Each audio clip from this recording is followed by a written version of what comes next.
Welcome to the show! We have to tell the truth about the future of Clemson football under Mr. Dabo Swinney. Past has been great, but what does the future look like? The college football coaches won a 24-team playoff, and I'm going to explain to you why this is short-sighted and what is really behind this. The Brendan Sorsby gambling situation. It has left me with more questions than answers, like who is paying for his defense if Texas Tech says that they aren't. I got in a little Twitter thing with Craine and Cone, and I'll explain to you what really went on and how we in the media need to see this going forward. Marcus Freeman, Notre Dame's head coach, he was supposed to be on Saturday Night Live, and he pulled out, and I'll explain to you why this was the perfect move at the perfect time. Georgia and Florida State, they are canceling a home and home in 27 and 28, and they're working on a neutral site game. We are at the point where we have to praise what is expected. Good job, Ohio State and Alabama. And the top 10 today. And this is about coaching fights. Which college football coaches historically to the present would we like to see in fisticuffs, and who would win? That and more here on the show. Make sure that you guys like, subscribe, get notifications, tell a friend about the show. Most importantly, share and hop down in them comments, baby. Let's get to it.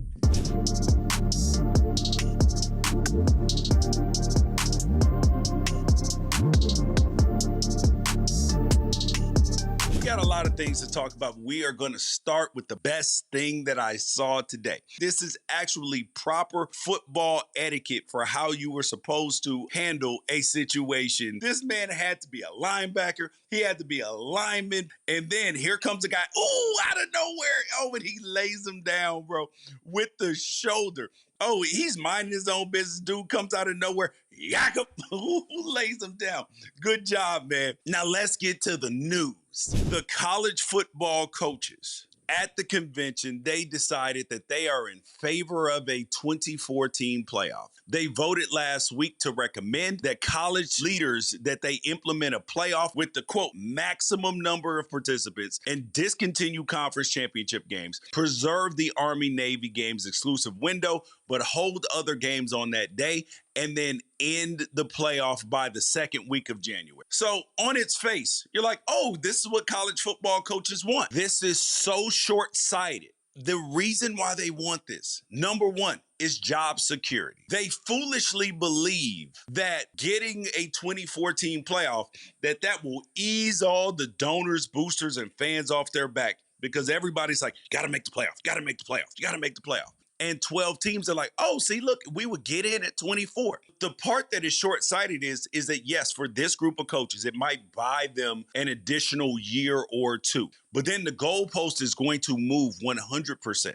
Just like it moved from the 4-team playoff to the 12-team playoff. Then it was, oh my gosh, you haven't made the playoff. You haven't won a championship. And then it was, you haven't made the 12-team playoff. Then it'll be, you haven't made the 24-team playoff, or you haven't won a first-round game. He always gets knocked out in the first round. So it's not going to actually provide job security. The second reason, it has nothing to do with the coaches. This has to do with the TV networks, the administrators. It is about money. It is not about anything that has to do with what is best for college football. And coaches tell their players all the time, you need to make a 40-year decision when you're coming to this university. Think about the long term. And they're doing none of that. This is about self-preservation for them. It has nothing to do with what's best for college football. Because if that were the case, they would not have said something that was totally contradictory to what they already say that they want. If they, in this release, they said that the season should end by mid-January. So you want to go up against the NFL playoffs consistently. Makes no sense. And that does nothing to solve the thing that coaches say is one of the biggest problems, which is the transfer portal. We've heard Dan Lanning, we've heard other coaches say that the season needs to end by January 1st. That way the transfer portal window can open and kids get in school at an appropriate time, instead of the playoff ending in the middle of January. And then you got kids, their window is open until damn near February. So that creates an academic issue. It creates a scheduling issue. But here, break it down even further. The American Football Coaches Association, that board actually has no authority, but it gives the powers that be the runway to make this happen. Because the AFCA board It has names like Brett Bielema, who's been on this show, Brent Venables from Oklahoma, Clark Lee from Vanderbilt, Brett Lashley from SMU, Joey McGuire from Texas Tech, and Pat Fitzgerald from Michigan State. Michigan State, Illinois, Vanderbilt, SMU. Those are all teams that haven't made the playoff, and they're on. Michigan State did a while ago, but the truth is it's not going to help them at all. But then I thought about this. I was like, hold up. Let's see what people are in favor of this, because overwhelmingly fans are completely against this. Like a Twitter poll went up and you had up like 9% of people who are in favor of it. So some of the people that have come out for this are Clay Travis. Clay Travis has come out for this. But if you look, Clay Travis has turned into from an independent thinker to now in a toe the party line. Anything that the dear leader says, he's going to go along with it. RG3 is with. He is a man who has his opinion. Then you look at who's against it. So the poll from The Athletic, 9% of fans, of Big Ten fans, want a 2014 playoff. You look at a guy who's been on this show, a guy who says he should be college football commissioner and loves the game. Josh Pate, surely I haven't listened to coaches trash participation trophy culture for a decade, only to watch them attempt to build one for themselves. Matt Hayes from USA Today. A 2014 playoff is in progress. It's surrender. Just hand out participation trophies already. Jeff Swartz, another person who loves college sports. Point of the playoff is finding a champion. A 2014 playoff is a participation tournament. Of course, the coaches want it. I do like the idea of turning the conference championship game into a play-in, though. Cool, I'm not mad at that. Kevin Clark, I think that college football playoffs should be run by people who like college football. And every decision and every idea I've seen about playoff expansion seems like it comes from people who don't like college football and don't know why we like it. A 2014 playoff would be a disgrace. Chase Daniel, the CFP should never become the most important thing to where it devalues the regular season. That's what makes college football so great. Any given Saturday matters. A 2014 playoffs takes that away. 100%.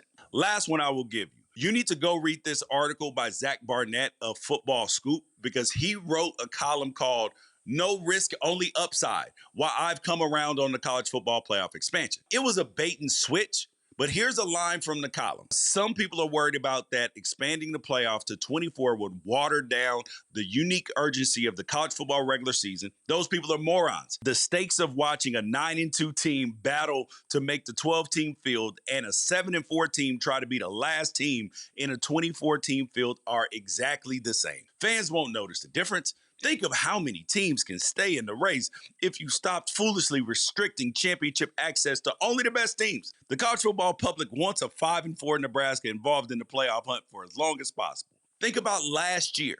Arizona, Houston, Iowa, and Virginia would have been in the college football playoff. None of them had a chance to win. So why would we do this? Make it make sense. It should be exclusive.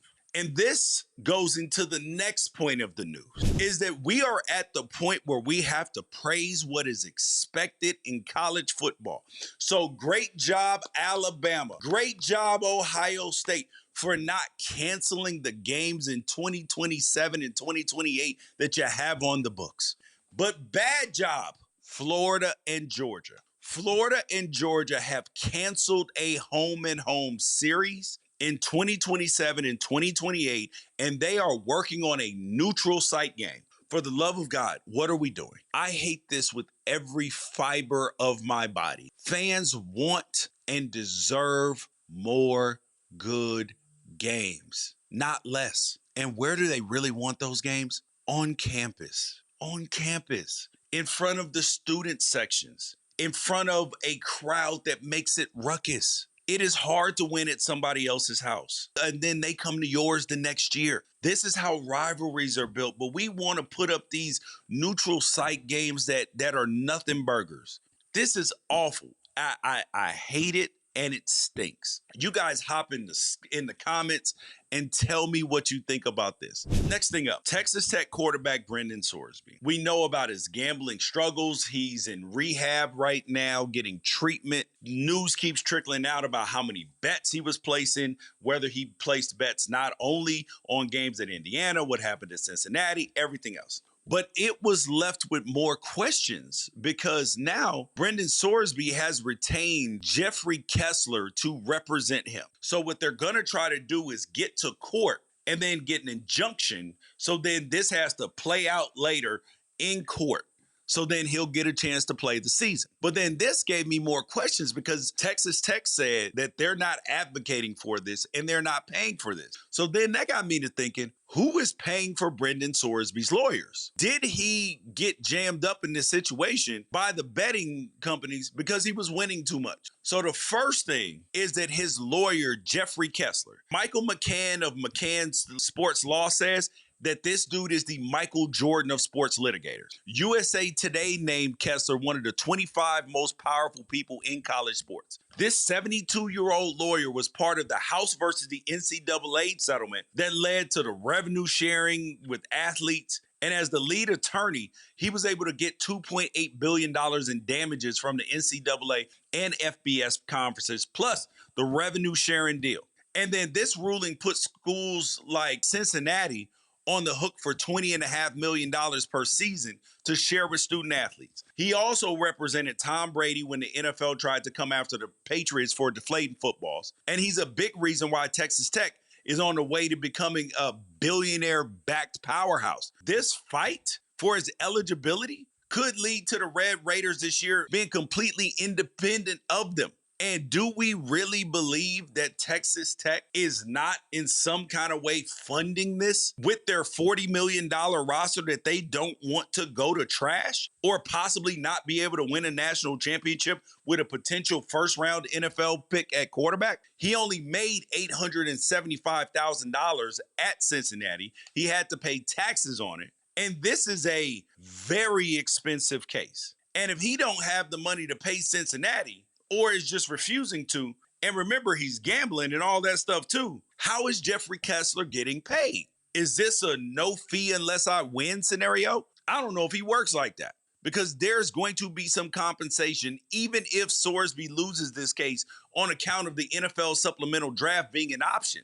Come on, man, I'm just telling you. All right, the next thing up. I had a little Twitter situation, and that was with the people from Craine and Cone. Thought it was a teaching lesson for me and for everybody else. This tweet got put out by the podcast website. So they're an On3 podcast, and it said, what's your biggest takeaway from our latest preseason ranking? In case you're listening to this on audio, and you guys can always listen to the podcast on audio, Spotify, Apple, wherever they're found. In their post-spring top 25, Ohio State 1, Georgia 2, Texas, Notre Dame, Indiana, Oregon, Miami, Texas A&M, Ole Miss, LSU, and then to round out the top 12, because this is important, you had Oklahoma and Alabama. When Craine and Company, when Unafraid Show, when we put out any of these information graphics, you put them out to draw engagement from people. You want people to have a reaction to it, whether it's positive, whether it's negative, whatever it is, you want a reaction to it because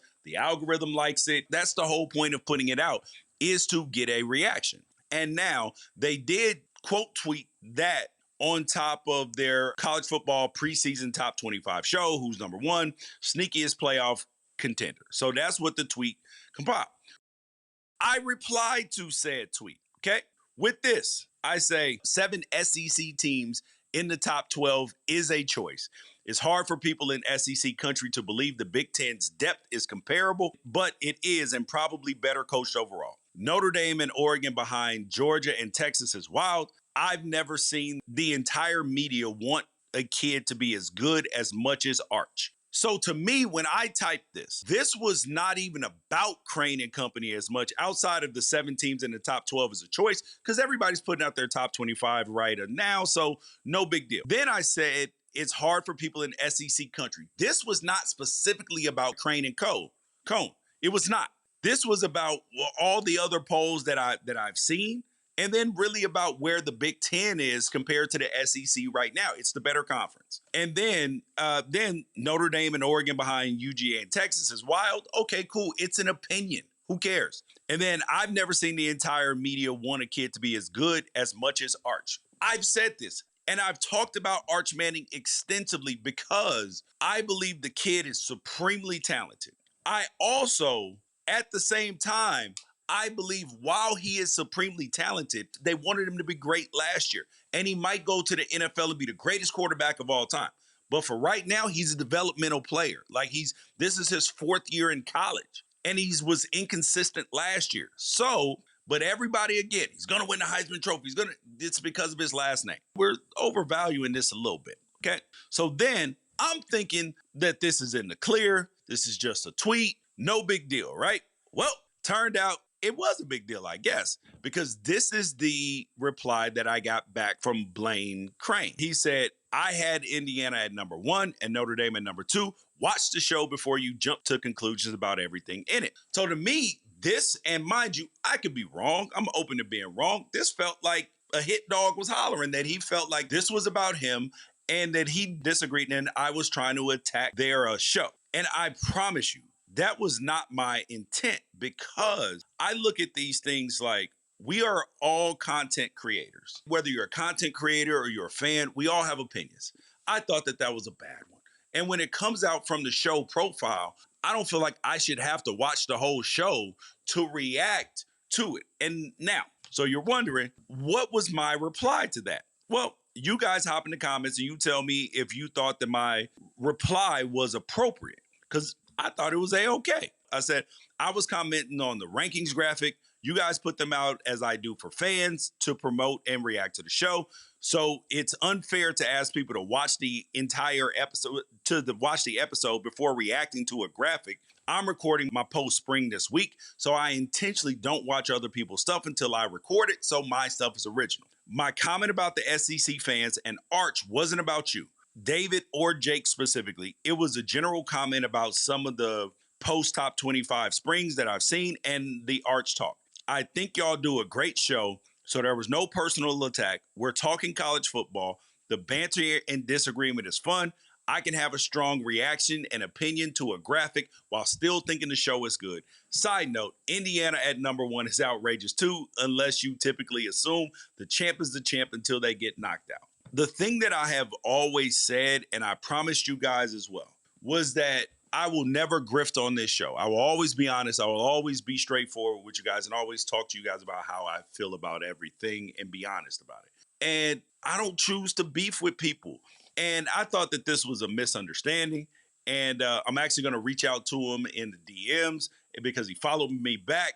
And then we will talk about it, because I like Craine and Cone. Think that they do a good job. And anybody who's lifting up the world of college football, I am in on. So if you caught that on Twitter, I just wanted you guys to know what that was about. Now, the last thing up, Marcus Freeman was supposed to be on Saturday Night Live on December 13th, but then he pulled out. He said, I'm not doing it. And this was smart. Notre Dame had already bowed out of a bowl game. The reason why he did it, it was immediately after Sharon Moore about him being fired and getting arrested and everything at Michigan. The comedian Shane Gillis, who's one of the biggest comedians in America right now, and he's a former college football player who committed to Army and then ended up playing a little bit at Elon. But like so many other people, he didn't attend Notre Dame, and he's a diehard Notre Dame Fighting Irish fan. And he was on Bussin' with the Boys podcast this last week and then told this story about how Marcus Freeman was supposed to be on Saturday Night Live, but then something major that week happened. And he said, we tried to get him on SNL this year, and it was close. We were close to getting it done. I was talking to Lauren Michaels about it. We were close. We were going to have him on Weekend Update. So you notice with Michael Che and them, and you know how hard they go on the paint. This is Saturday Night Live. So when Sharon Moore got arrested, there is no way that they would have been able to avoid that. And then having Marcus Freeman on too, he would have then had to react to somebody else in the coaching community, another black coach as well. And he was like, yeah, nah, it's probably not a good idea. Smart move, sir, because you don't want to be talking about other people, speaking on that space. Bad idea. Just mind your own business. All right, you guys, next thing up, we got to tell the truth about Clemson football. That's up next. But before that, you guys go visit our sponsor, Underdog Fantasy. Use code UNAFRAID, and you're going to get $50 in bonus play when you play your first $5. And tonight, we got Cavs Pistons NBA playoff games. You guys have an opportunity to win a little or win a lot. I'm looking at this series is 1-0. Detroit is up. They understand how to win. James Harden, I am taking the higher for his turnovers to assists. We got the Lakers Thunder tonight. LeBron James has been cooking. The Thunder are up 1-0. I am going to take LeBron James higher on his total for points, rebounds, and assists together. And Shea Gilgeous, I am taking the lower because the refs are not going to let him get back to the free throw line 1 billion times. So you guys have an opportunity. Use code UNAFRAID. Get $50 in bonus entries when you play your first $5. Let's get to Clemson. I have to tell the truth about the future of Clemson Tigers football under their head coach, Dabo Swinney. Are the good days over? Will they win another national championship? Will Dabo fully embrace NIL and the portal the way other teams have? But to look at the future of Clemson football, we actually have to examine the past under Dabo. His nearly 2-decade run has been one of the most remarkable stories in modern college football outside of Indiana and Curt Cignetti last year. How are you going to celebrate, Coach? I'm up there. Because he got hired as an interim head coach in 2008, got the full-time job in 2009, and he's combined a record of 187-53, making him the winningest coach in ACC history. Dude has 2 national championships in 16 and 18, 9 ACC titles, including a stretch of dominance from 15 to 20 that repeats itself again in 22 to 24. And the 2010s were Clemson's golden era. Consistent top 5 rankings, 10-win seasons as not just the standard, but the norm. Oh, hey. Why are we telling the truth about Dabo Swinney? Make sure that you guys like, subscribe, get notifications, tell a friend about the show, and hop in them comments. It's 2026. Can Dabo and the Tigers recapture that 2010s level dominance? Because the last 5 seasons, they paint a more complicated picture. There are strong peaks followed by some frustrating valleys. At the heart and the core of all of this is Dabo's unapologetic philosophy. Build through high school recruiting, demand loyalty, prioritize education and character, and treat the program like family. Now, in the NIL and transfer portal era, is that approach still viable for sustained excellence? Because the truth, as always with Clemson, it's nuanced because you got recruiting culture over cash. I had a chance to interview Dabo Swinney. You can go on the channel. It was absolutely amazing. Like, I bought into Dabo, the human being, and you would too, because we appreciate people who stand on principles. His recruiting record has been the cornerstone of Clemson's success. It has evolved, though, because in the 2010s, Clemson routinely landed top 10 to top 20 nationally classes, according to 247 composite rankings. And then the 2015 class, that came in at 9th, and the 2018 class came in at 7th. And then you had several others that cracked the top 15. Now, these weren't always like flashy groups loaded with 5 stars, but they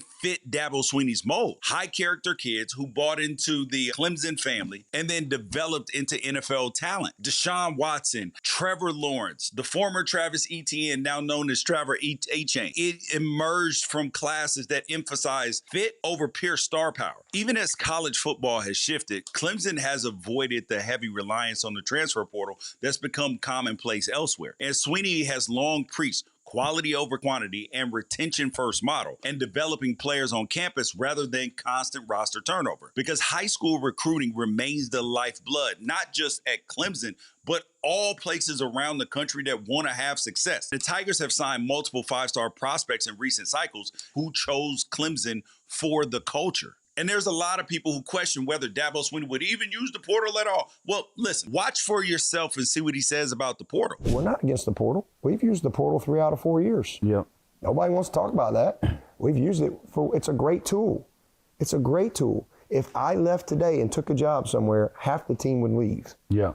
Well, you can't go sign 40 freshmen. You got to go build a team. I don't judge anybody. Everybody's situation is different. But his recent classes, though, that they reflect the new realities. The 2025 recruiting class finished around 18 to 26 nationally, depending on which publication that you want to use. But in an era where top programs are spending 30, 40, $50 million on rosters, Swinney's high school-centric loyalty, it has, granted, faced some scrutiny. From 2021 to 2025, they illustrate the gap between the hype and the results. So let's go back to that 2021 season, because preseason expectations were high because they, of course, after their 2020 playoff run. And then Clemson opened up the season with a little bit of inconsistency, but finished 10-3. They won a bowl game and earned a top 15 final ranking. Solid, but not dominant. And then you go to 2022, preseason top 5 vibes, 11-3 season. They won the ACC title, reached the Orange Bowl, and overachieved relative to early season questions. Go to 2023, preseason top 9. They finished 9-4 with a bowl win, no ACC title, underperformed, and exposed some of their depth issues. In 2024, lowest preseason ranking in years, around 14, depending on which publication that you're looking at. And they responded with a 10-4 season, another ACC championship, and a college football playoff appearance. Clear overachievement, but a return to form. This is where you start to have a lot of naysayers. Is he adjusting? Can he do it? To a 2-time national championship coach. So this goes into the 2025 season. Preseason AP number 4. Top 6 in the coaches poll and the ACC favorite. And I picked Clemson to win the national championship last year. I had them number 1 coming into the season. I had spent time out there.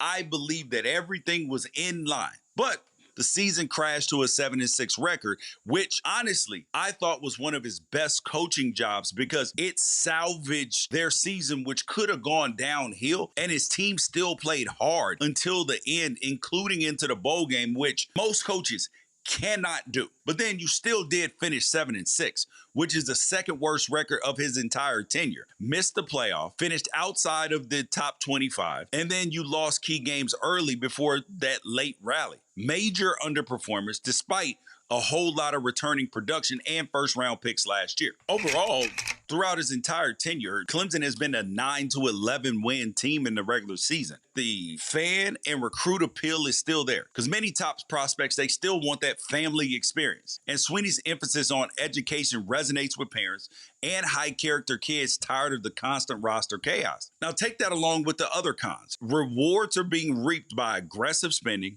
and immediate roster upgrades. So this means that Clemson has to do a better job of coaching than necessarily acquiring talent because there are plenty of programs that are spending big money and not getting the results that they want. So I think that the overreaction to Clemson is how great that they have been. So let's talk about the recruiting slippage, though, because lower ranked recent classes mean longer rebuilds. That means that players have to develop for longer. And the 2025 season really exposed what happens when elite depth isn't there, and also if you miss on a coaching hire. Now, let's examine the national perception and the scheduling, because non-conference losses and tougher playoff paths have actually hurt their momentum because the 2010s window of weaker competition, it has absolutely closed. The ACC is getting 100% better. Is it still possible to win at the highest levels doing it the way that Dabo's doing? Because the evidence is actually mixed, because Clemson's 2022 and 2024 ACC titles and subsequent playoff berths,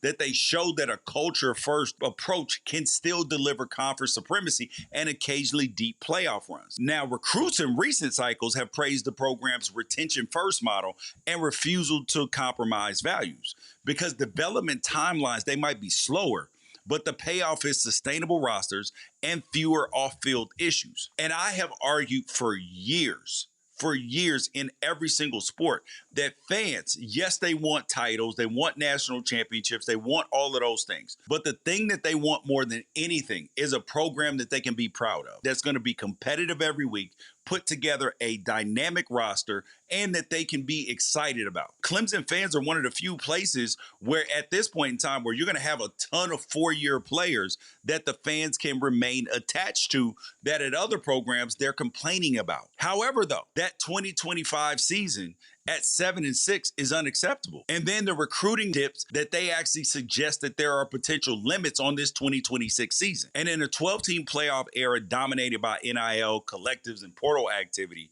pure loyalty may cap a ceiling on the potential for a team, because programs that blend culture with aggressive NIL and strategic portal use, like Georgia, they are not the highest NIL bidder pretty much for anything. They're still putting out great football teams. Dabo Swinney can absolutely recapture that 2010s dominance going forward. Dabo Swinney's track record, it proves that education, loyalty, and development, that it produces winners. The challenge, though, now is layering the modern tools onto that foundation without losing the soul of who you are. Because the truth about Clemson football is that Swinney built something special. It transcends win-loss records, Paul journey, the 2010s glory. It may not return in exactly the same form, but a return to a consistent 10 to 12 win seasons, annual ACC contention, periodic playoff threats, it remains realistic. It will require smarter NIL integration, continued recruiting focus, and perhaps a little bit more flexibility on his end. And in a sport that often loses its way chasing dollars, Clemson's stubborn commitment to doing it the right way might just be the most refreshing and sustainable truth of all. And can we please stop all this outrageous talk about Dabo Swinney being fired? Clemson, you were nothing without him. Nothing. Thank you guys for watching. Make sure that you guys like, share, subscribe, get notifications, tell a friend about the show, and hop in them comments. Will Clemson win another national championship with Dabo Swinney? Go check out the truth about Oregon, the Miami Hurricanes, Notre Dame, USC on this channel as well. We got us a special guest in the building for Top 10 today. We got Mr. Daniel Bridge-Gadd. If you are a Washington fan, you know who this man is. If you are a Northern Arizona fan, you know who this man is. And a former college football player turned stand-up comedian. And the man, where can they find you at now, Daniel? Daniel Bridge-Gadd on Instagram. I do a comedy podcast with my buddy called The Modern Apes. It's a history kind of comedy deep dive. And then, outside of that, just catch me at the Stand Comedy Club in New York pretty much every week. All right. So today, the top 10, we are going, and this is on the heels of this video right here. Time under half, and they have one challenge remaining. It's the right call. That's 100% the right call. It was worth the challenge, though, because you weren't sure. And look, it could have been a turnover on downs there. I like the challenge. Uh-oh, now the coaches are getting into it. What happened there, and what do you want to say? Well, whether he agreed with the call or not, I don't know if it hit the wall or not. It was about it. The call on the field was a touchdown. He didn't like it. He pushed me, told me to get off the sideline. And then he pushed the wrong guy. And I just, I'm going to knock his bitch ass out when I see him. So we have unruly coaches all over the place. Like they're fighting refs, they're fighting all sorts of people. So then that got me to thinking, like, which matchups would I like to see out of former college football coaches? Because, some of them are tough, some of them not so tough. And I want to see these dudes get in the ring. So we're going to go top 10 style like we normally do. I'll go, Daniel will go until we get to number 10. Are you ready, Daniel? Let's do it. All right. And then we'll react to each other's as well. Okay, Number 1, first matchup I want to see. This comes from the ancient, passed away edition, but this would still be a great fight. I want to see Lou Holtz versus Joe Paterno. They feel like that there's List versus the stutter, huh? Yes, bro. This feels like that there is. They're in the same weight class, I believe. Yeah. So we don't have big guy on little guy, old UFC. I want to see. Yes, and they both got a little. They both feel like they got a little steel in there, and old man fight. Like this feels like we're watching grumpier old men or something else. I need to see this fight. First of all, just to get to the 50-yard line is going to take a full quarter to get there. We can watch a couple of halftime shows, maybe a little bit of football in between before they get there. And then when they do start scrapping, it's going 15 seconds. Whoever lands the first one is the winner. It's a TKO because the other guy's not swinging back. But the worst part about it, though, is that What happens if we have a medical event? Like, I think we need a life alert on the sideline. Help, I've fallen and I can't. Yeah, no one actually KOs each other. It's just both guys go down and they're laying on the field. Oh, Looks my like God. That would be awful. Everyone's selling. Yes. That's not bad.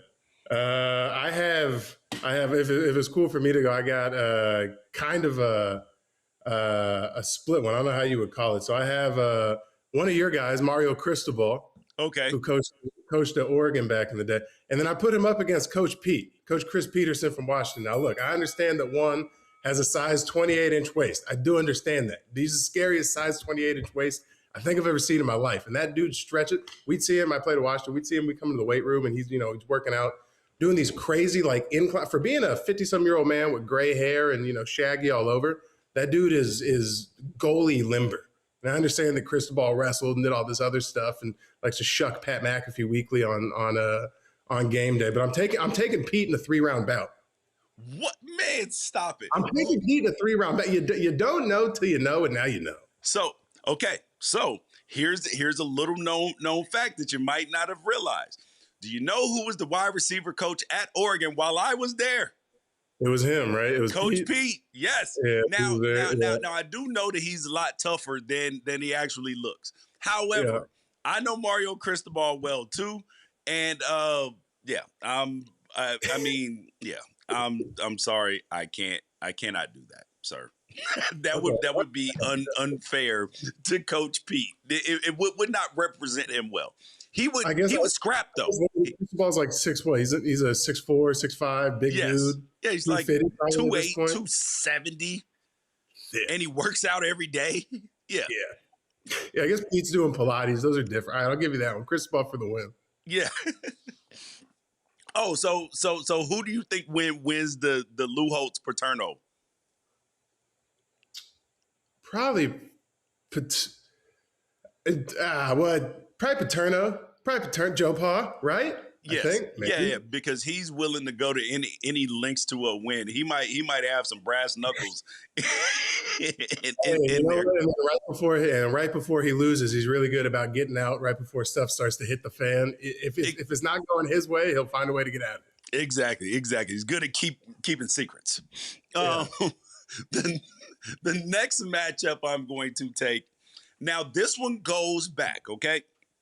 Because these are two Ohio State coaches, right? Okay. Now, we got Woody Hayes, who actually tripped the player, like, to stop him from scoring the touchdown. So we got tough guy Woody Hayes, grabbing people by the face mask, everything else. I want to see him up against Urban Meyer. Herb's too busy talking to the co-eds at local bars and stuff like that. There's no way Herb has those hands on him. You know what? To be fair, to tame the 2007 Florida team or whatnot, he might have had to have. Exactly. That's why I said it, because he had him doing the mat drills, everything else, and I bet you his players would be like, oh, okay, Urban, let's see what you got in the mat drill. Let's see how much you bringing in this mat drill. Yeah, you're not going to get the gangster Pouncey twins to respect you unless you got a 1 and 2 on you, for sure. That's no. All right, Herb, I'll give you Herb on that one. Well, that we're talking Ohio State Herb though? That's soft Herb. Oh yeah. That is my heart can. All the conditions. He might forget where the fight's supposed to be. I grew up a Florida fan. Don't get me started on this man's conditions that took him away from the Gators, and then he came right back and won a national championship at Ohio State. The conditions on this guy are crazy, but yeah. Yes. But he's an overcomer. Okay. Yeah. Yeah. I don't know what I can or can't say on the show, but yes, he is. You can say anything on this show. This is it's A-okay, sir. All right, cool. Yeah, that's what I've heard. Okay, so you got him. Are you taking Herb in the win? Oh yes, yeah. Because even though Woody Hayes is willing to go to the mat, like he'll do something in front of everybody that was completely illegal. Urban gonna be a little more strategic about it. Like, but if it comes down to it, he would probably go last Boy Scout if he needed to. Wait! I've never heard that expression. What's last Boy Scout? You never seen the movie The Last Boy Scout? No, I'm bad at movies. I listen to the podcast and watch comedy. So long story short, at the very end of the movie, he pulls a gun out on the field and shoots dude on the field. Well, he may then do that. He's not losing. No. Urban gonna do whatever it takes to get it done. Yeah, well, but I think that Woody got that in him too. But I think Urban's willing to go. You know, like the people who win fights or wars are in UFC or anything. It's the people who are willing to go the furthest. Yeah, you're willing to put it all on the line, have nothing to lose, and still win types. Yep, okay. That's Urban. Okay, all right, yeah, I'll give you Herb for the win on that one. I got a battle of the former smart guy coaches, David Shaw, Jim Harbaugh. Ooh. Old school Pac-12, both kind of bigger dudes, real tough, hard-nosed, stern in their own ways, but also seem to coach at the Ivy League, the West Coast at the same time. If those dudes met on the 50-yard line, I'm not sure. I like this matchup. Yeah. One guy wears cleats and thinks he's still playing. Yeah, when I was getting recruited out of high school, there was a defensive end who was one of my buddies who went to Brophy High. Jim Harbaugh spent the night at his house as part of his recruiting. He came to visit him and his family, and then just stayed in his little. Oh, is he the one that slept? Is that where he slept on the couch? Mm-hmm, yeah, he slept. It was in Arizona. Yeah, for a guy named Connor Murphy, who ended up not committing to him, which is crazy. Hey man. Yeah, which is why I'm taking Jim. I'm taking Jim. He comes from a family of tough, hard-nosed football guys, and a brother and getting his ass kicked constantly. But I don't know. Something about David also kind of is you gotta. He's a little bit of a stern ass, ran a tight ship. If I'm not wrong, was he there when who was Luck's coach? It was. I think it may have been both. Both, yeah. They probably moved around the same time. Okay, it'd be close, but I'm taking Jim by a fingernail. But I'm taking Jim. I'm taking Jim because did you see what happened at Michigan? Did you see that cast of characters? He had 6 or 7 coaches who got arrested. Bro, he's willing to go the extra mile, and he hired Connor Stallions. Yeah. He's going to do what needs to be done to get the result. These are the people who win. Yeah, I wonder if there's I have a couple other matchups too, but I was looking for a coach who's trains or just jiu-jitsu or boxes. You'd be surprised. Most of them are just ball guys who eat a lot of food. It's real hard to find a coach that they're changing a little bit now. It used to be, they're all Andy Reids, and now they're a little bit more Sean McVays and LaFleurs that are in shape and young and looking good and whatnot. But if we were doing NFL, that would have been my matchup as well. I want to see the dudes with the good hair fight each other. Yes, that would be excellent. Yes, 100%. All right. But I'll go Jimmy for the win. Me too. All right. Here's a matchup. So this is the born on third base matchup. This is Lincoln Riley versus Ryan Day. And Ryan Day has figured out how to keep the third base thing way up here. And Lincoln Riley did too when he was at Oklahoma. Okay? Yeah. So, and now we're seeing Lincoln Riley he's still at USC. So, that's kind of still third bases, but now you have to build it up. I think I'm taking Lincoln Riley just based off the age difference, because if you take Ryan Day's hair and beard dye away, he's stark white everywhere. The fact that this guy's 50-something, still dyeing stuff jet black, blows me away year in and year out. So I'm thinking he's a little bit older than what I think he is, and Lincoln Riley got a little bit of Midwest dog in him. Oh, no. I'm taking Ryan Day in this one, bro. It's going to be like a WWE matchup where they get in there and they grab each other, and then Ryan Day does one of these and then wipes it across his eyes and blinds him in the fight, and then just takes him out, hits him in the knee with a bat. I'm telling you. Okay. Well, then probably Ryan Day. If I had to pick, all right, let me flip that. Then probably him. Now that I'm looking at it, I got a picture up. That's a stocky dude. Yes. That's a well put together guy.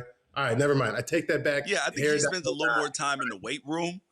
Yeah. And then also he is used to being heckled and berated by his own fans.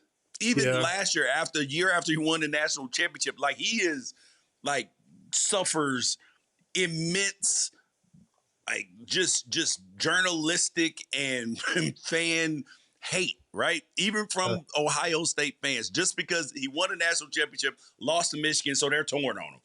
And he's then been getting mollywopped by Michigan for a hot second, hasn't he? yes. Yeah. But last year they finally beat him. Yeah.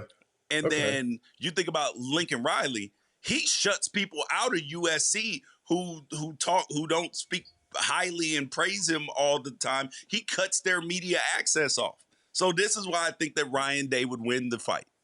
Which is petty. And if I'm not wrong, doesn't Lincoln Riley coach like any coach who specializes in quarterbacks is usually just going to be a little bit softer than everyone else, just because it's the softest position outside of kicker in sports physically, you know. Yeah. Everyone else, if you're a defensive-minded guy, you're hard-nosed, if you coach the line. And they kick you out of practice if you touch the quarterback. Yeah, which is I've seen happen in real life a few times. Isn't that sweet? Isn't that nice? Maybe what position did you play? You didn't play quarterback, did you? No, I played tight end.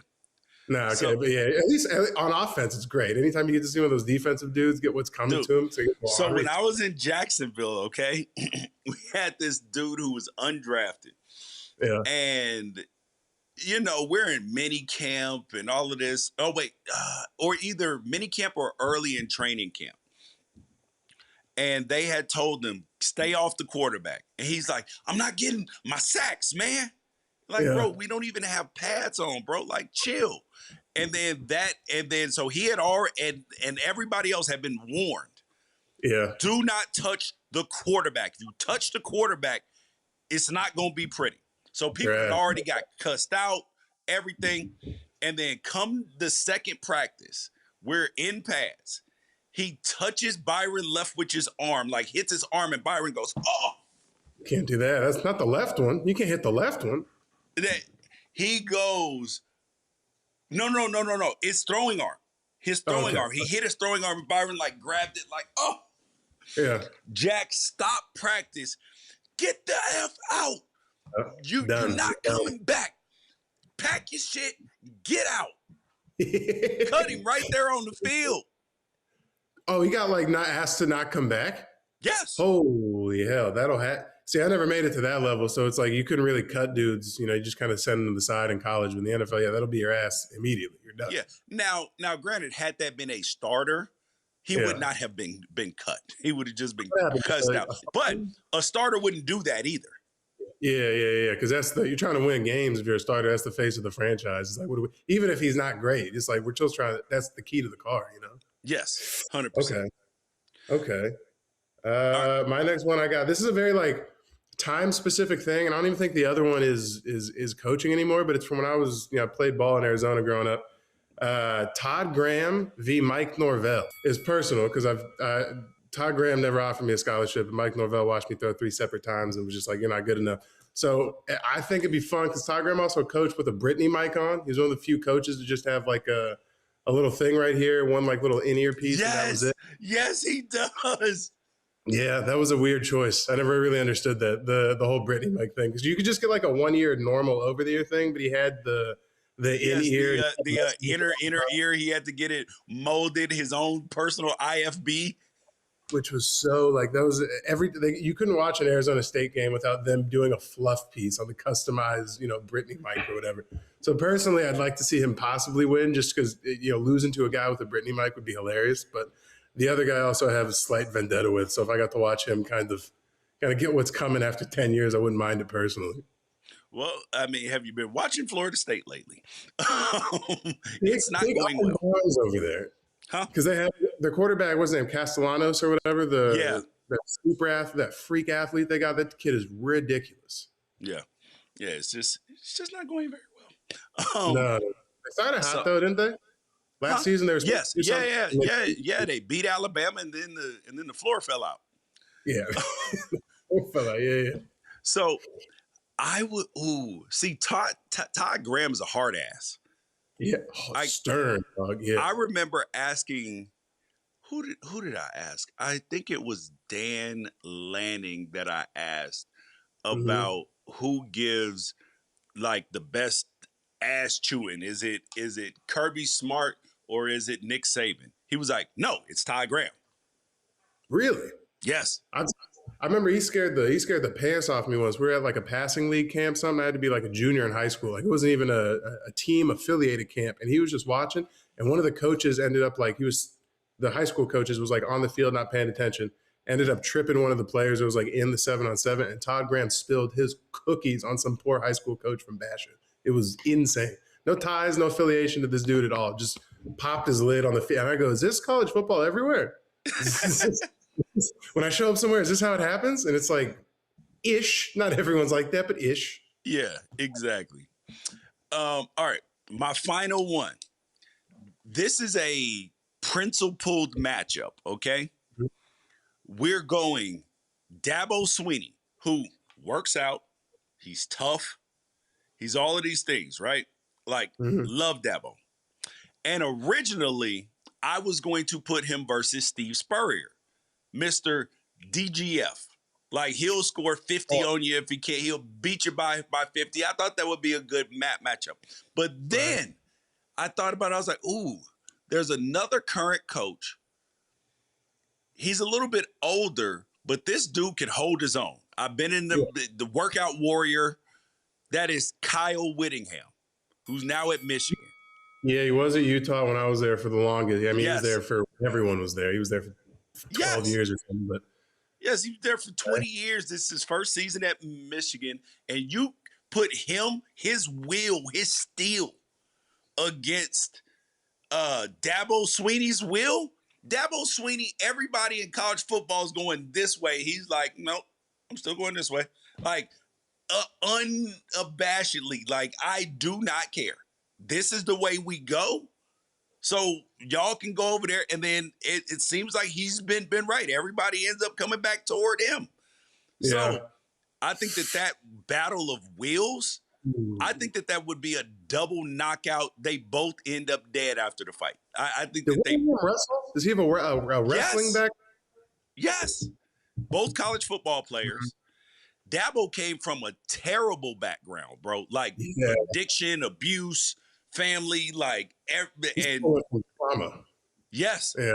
So yeah, so when I interviewed him, he said for the first 3 years when he was at Alabama, or at least the first year, either first 3 years or first year, his mom slept in the bed with him every night because she had to move in with him. Yeah, because he was probably getting the easiest hookup. Everything he was probably on. He was in a GA, but he was like, steady job, good place to. No, I'm talking about when he was playing at Alabama. Oh, I didn't know that. Holy crap! You can't even stay with him then? Yes, bro. Wow. When he was playing at Alabama, mom lived with him. They slept in the same bed every night. Bro, he's been through it. He is this.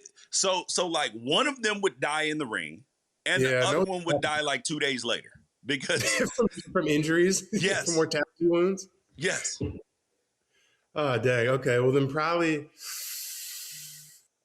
I'd probably Dabo, and it's because like that, he's coaching in the South, which is a different animal over there just entirely as far as like toughness and that mentality. But Whittingham got those Utah Pollies, which are some of the scariest dogs in the entire world. We had a couple of those transfers when I was at Washington. Probably Whittingham. I take that back. Whittingham for the win, and he probably picked up how to sing and play ukulele a little bit along the way too. Yeah, I'm probably gonna have to go with. I think I'm going to go with Dabo, only because Dabo's a touch younger. Yeah. He's a little bit younger, but Whittingham, he Pelotons every day, lifts weights every day. Like, his cardio is going to be up. So that could be the only reason, is because he might get Dabo tired. If you've ever wrestled or fought, you know that once the meter hits E, it's over. It don't matter whether you're more skilled or tougher or whatever. When that meter hit E, it's over. It's a wrap.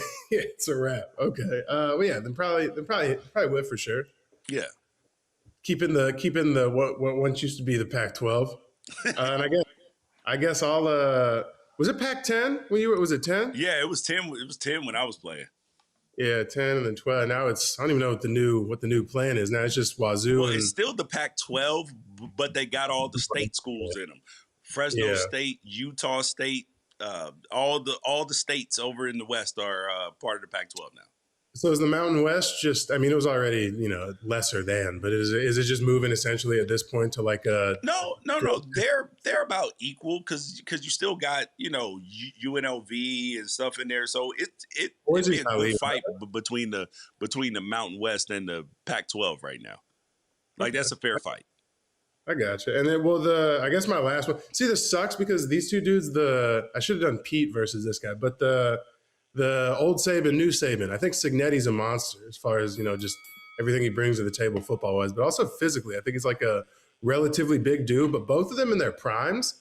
You ever seen a picture of little Saban from back when he was like? Yes, he had the chesticles and everything. Yeah. Yes. Taco meat. I'm taking old Saban because all that orneriness and that that tough hard ass built like leather stuff doesn't come from nowhere. I bet you back in the day before Miss Terry got her hands on him, that dude used to be a problem. I'm taking Saban in 2. I like that. I'm really not mad at that because Cignetti I don't think spends a lot of time in the weight room. No, that's why he wears just a windbreaker with zero shirts on underneath. And anybody that stands with the chicken wings out, I don't think you can fight. The hands on your hips, just like a perturbed ant. He's waiting to call the police. But at the same time though, I actually what? Cignetti's not the call the police guy. He's the call the homies guy because he's oh, do you know who I brought with me?